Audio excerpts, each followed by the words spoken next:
History Project for Texas A&M Commerce, and we're at East Caney Baptist Church on October 11th for the 100 from East Caney Baptist Church, East Caney Missionary Baptist Church, yes? We are here at the 151st celebration of this church in Hopkins County, and we have a couple of gentlemen here to interview. They're going to tell us a little bit about their story for the Oral History Project at Texas A&M Commerce and the Special Collections. So we have here Felton Askew. Okay, and Wesley Pryor. Okay, and Mr. Askew, you were born here, yes? I was born here about 1 mile north of here. When was that? 1932. 1932, I remember just like okay. it was yesterday. And you were, Mr. But White? I wasn't born here, but I'm sort of I guess you would say, next door neighbor. So Pastor Henry asked me to come and be a part of this, but I've been a part of some of my family of East Caney, you know.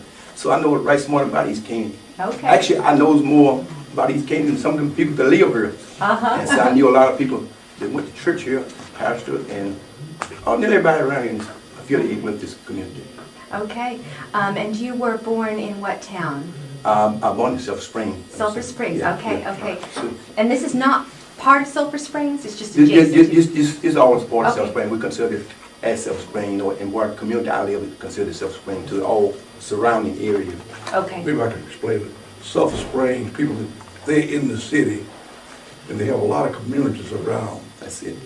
And each community was named, like his was, They call it Birch Creek, but you know, Pleasant Hill really the name of it. Pleasant Hill community. okay, and mine, this is East Caney, and they have a North Caney. okay. And they have other communities. St. Luke. St. Luke. And And these are just outside, 8-10 miles outside, but Sulphur Springs is the city.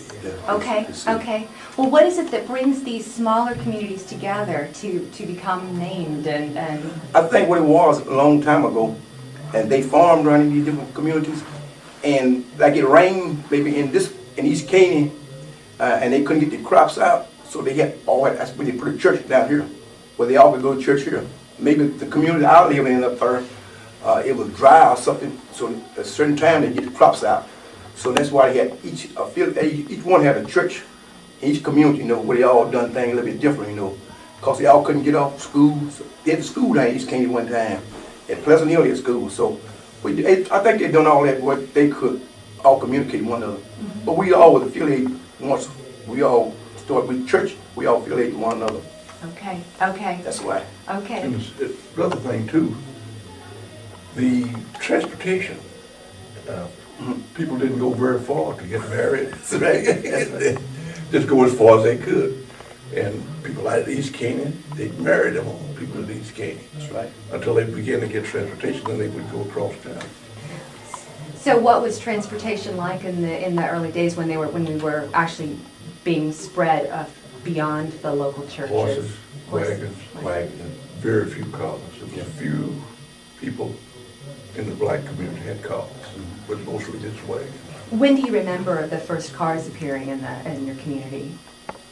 Well, they had cars, but my uncle had he was a school teacher and he taught schools at East Caney School.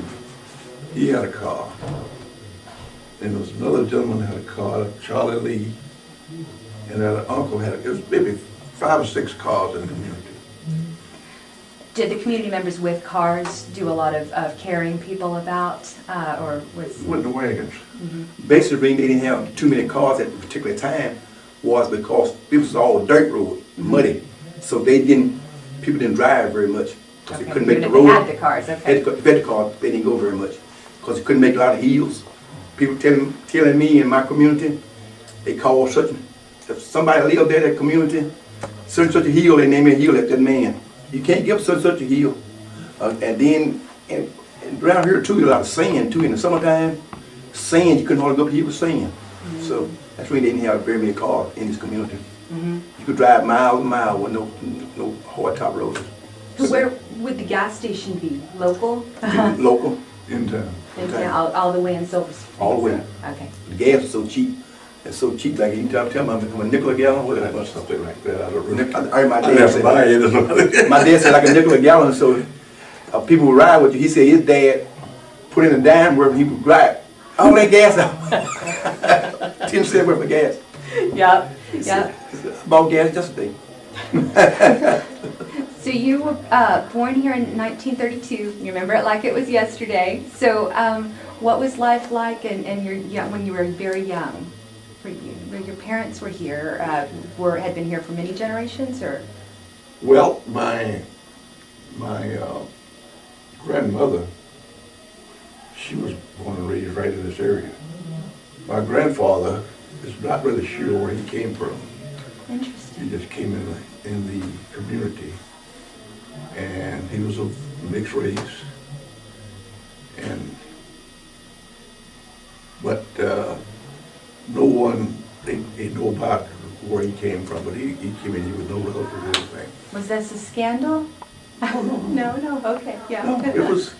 He came in, and my grandmother's father, he had quite a bit of land around, and he married her, and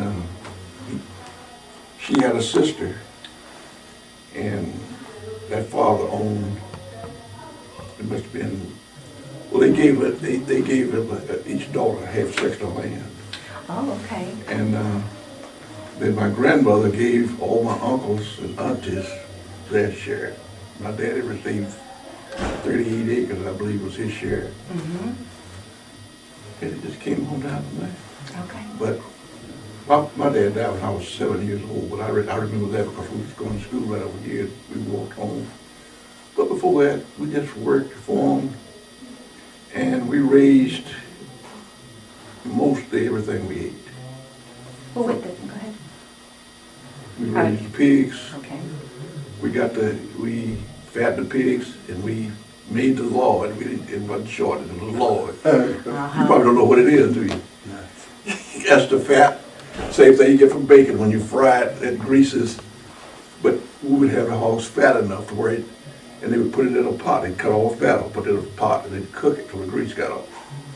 And that was what we used for grease. Mm-hmm. We didn't go to town. And all the vegetables, we raised them. And they canned. We didn't have freezers. I remember we didn't have, we got our first refrigerator in 41, 42. Amazing. Yeah. Electric lights, we didn't have electric lights. So how did you, I guess, reading and working in, and then also the refrigeration of things, how did you work with not having these units? Well, really, we didn't have much to refrigerate. Okay. But we had an iceman that would come by every other day. Okay. And he would bring, you would get 25 pounds, 50 pounds, 100 pounds worth. And you had a little square thing you put in the window. Mm-hmm. And he would come in and put this thing, put the ice under a tub, and you would wrap it in blankets, what we call them burlap sacks. And you wrap it in that.